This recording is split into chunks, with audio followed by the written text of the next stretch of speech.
Stop right there. Yeah, you. If you like all things entertainment, current events, or Hollywood, then look no further. Creator to Creators, hosted by director Mio Shabin of Horror Noir, interviews filmmakers and creatives from around the world. Join in on the fun, guest celebrities, and informative information to have as a creator. Hit subscribe and stay connected to Creator to Creators. Hey guys, welcome to Creators today. Today we have a special guest. KIRSTEN KEETON. Hey, welcome to the show, darling. Thanks for having me. Of course. Thank you for coming. I love talking to people and just hearing about the journey. And I always say it starts where, when we're young and how that just kind of will tell you where we're going to go, like the things that we're doing when we're kids. So tell me from the beginning, where are you from and what was your childhood like growing up? Oh, I was born in Los Angeles, Van Nuys to be specifically, but raised in Bakersfield, California, for the majority of my life. And as a kid, I like to do anything involving creative arts projects. That was my jam. I did a lot of art, a lot of hand drawing, a lot of painting. I had a godmother, rest in peace, who used to buy me a ton of art books, how to draw books. And she used to do art herself. She was a really amazing artist. And she would send me, and she was into everything too. She was still watching cartoons. She watched anime. So she would give me all of her art books that she wasn't using anymore. And I used that to kind of, learn how to draw because she saw I took an interest in that. I used to sing in the church a lot because my whole family did, my cousins did. So it was like a whole, family thing. And my mom and all my aunts and my grandmother would all be, singing in the adult choir. We were all in the kids choir. And so I did love to sing. I loved to dance. I was in ballet when I was younger, gymnastics. And then as I got more into junior high, it was more like, contemporary, like modern hip hop dancing and all that good stuff. So yeah, all the way around. And throughout that time, I also loved movies and film. And early on, my dad actually used to make music videos with his camcorder. So he would make a music, like him and my mom filmed one of him singing like Luther Vandross with him sitting in a chair next to a fire. And then he started making some with us. And so my brothers had music videos to like Casey and JoJo and Cisco. And they were all really creative and funny. Jay-Z. Like one of my favorite ones that they did that I actually got to be in was if you heard of that Jay-Z song, Come and Get Me, Yeah. we got to do a music video with that. And we got to wear our nice, my parents, they got us some nice coats. And I had this nice fluffy white one. Be bobbing in the background, acting like we're playing dominoes. That's so But yeah, cool. he would tape it piece by piece. And I remember one of the music videos I got to do was Lauryn Hill's X Factor. And mind you, I was in the 5th grade. And I ended up singing that for the talent show too, which is so wholly inappropriate in retrospect. But my 5th grade teacher, Mrs. White, she really gave me the confidence to do that. But yeah, I was always a very didn't seem like I was that talkative or outgoing, I guess, until you got to know me or until I got to do something creative. And then you wouldn't hear me stop talking. But yeah, that was what I was doing. I used to, of course, like a lot of girls, make up dances with my friends in junior high. But as far as film and movies, always been exposed to everything. And even stuff I had no business watching, I was watching it. I was taking it all in. That's how I learned a lot of stuff that I know. And then of course, your parents, fill in all those blanks, for you sometimes, or sometimes they start something and then you watch it in a film and then you kind of understand even conversations you aren't supposed to be a part of, per se. But it helped kind of, watching all those movies and TV shows, and helped build an understanding. And so in my mind, I feel like I've always been very kind of realistic about things because they were very, they weren't open books when I was younger, but they were very kind of forthcoming about things. Right. Yeah, I remember one time in 6th grade, I'll never forget, we were having like the sex talk. And it was only because I brought a permission slip home because my health class was like, hey, you know, we're going to talk about sex. So your parents have to sign this permission slip. And it was like during PE, it was like this little mini series, which is not enough in my honest opinion, but whatever.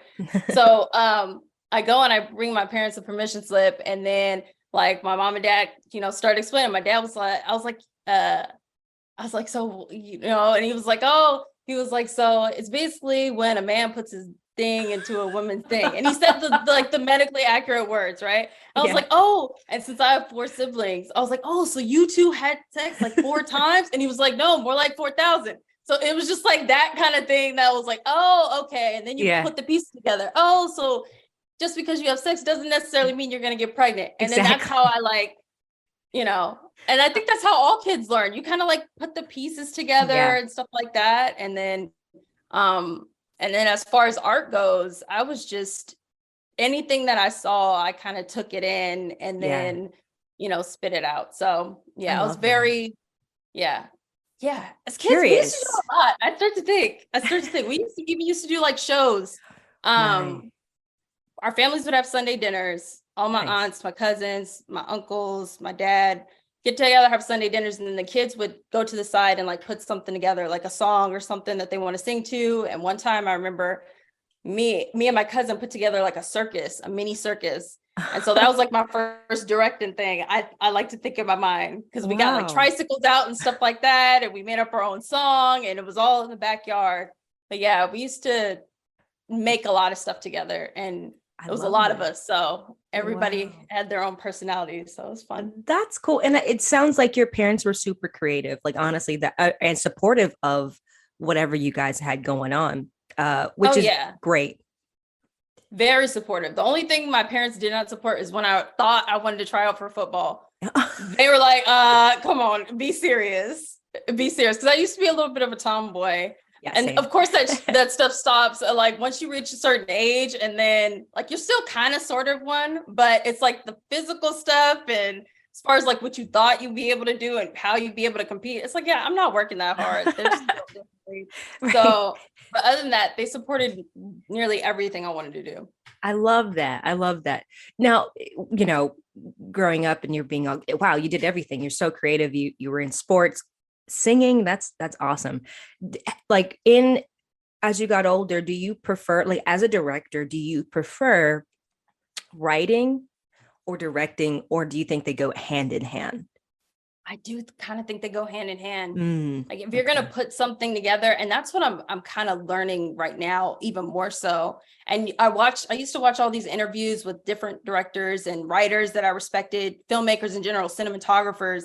But the main thing I noticed with the writer directors in particular, is that they needed to kind of have that synergy of, I wrote this idea down and I want to put it on screen. And I know if I give it to somebody else, it's going to be interpreted in a whole different way that I might necessarily not like. So I definitely understand that now, because I would read about productions that you'd be excited about, like a movie, and so-and-so's writing and such is directing. And then you hear about that production fall apart. And then fast forward, and then you hear about, okay, well, we didn't see eye to eye on this, and it makes a huge difference, I think, with the end product.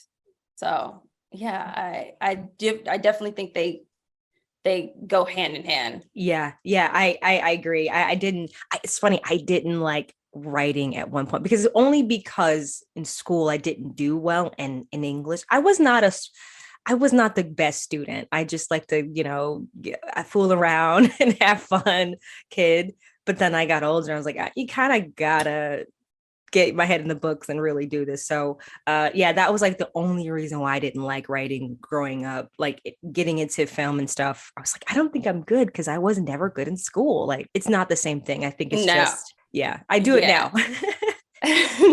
Of course you do, right? Evident. But I don't know. When I was younger, I actually did like writing. Really? I loved English. Yeah. I was one of those gate kids. So I was one of the nerdy kids too. Same. Oh my God. Big old glasses, eczema on my face, like the whole nine. Very, very, some would say awkward looking, But yeah, I spent a lot of time writing. I journaled a lot when I was younger. I still have the diaries I had when I was a kid. Wow. And I used to really, really like the whole like when we had essay assignments, I was never the one to complain. I love those assignments just because I felt like I could, especially when it was like storytelling. But whenever I got a chance to kind of articulate my thoughts, because I feel like I write them down way better than I say them. Yeah. Yeah, because my mind kind of could sometimes go all over the place, but being able to just kind of get it all down on paper, I feel like that was like, it was a great outlet for me as well. So yeah, I'll count it to my nerdness. No, I feel you. But I mean, look at you. The glow up is real, everybody. Ladies and gentlemen. Yeah, you do one of those like before and afters. No, I honestly, it was funny. Thank you. You're beautiful as well. Thank you. But yeah, I think it's just a part of growing up. You know, everybody thinks they're like the most hideous thing in the world if you're not like the girl that gets complimented all the time. And I never was. Same. I never was. Same. The only person that really pumped me up, I would say, honestly, is my family, and particularly my dad. He would always tell me I was pretty, even though I knew I wasn't like that. As a kid, I was like, I know you're not telling the truth, but thank you so much, you know. And as I got older, I in retrospect, I really appreciated that. It really helped with my confidence. For sure. Shout out to Dad.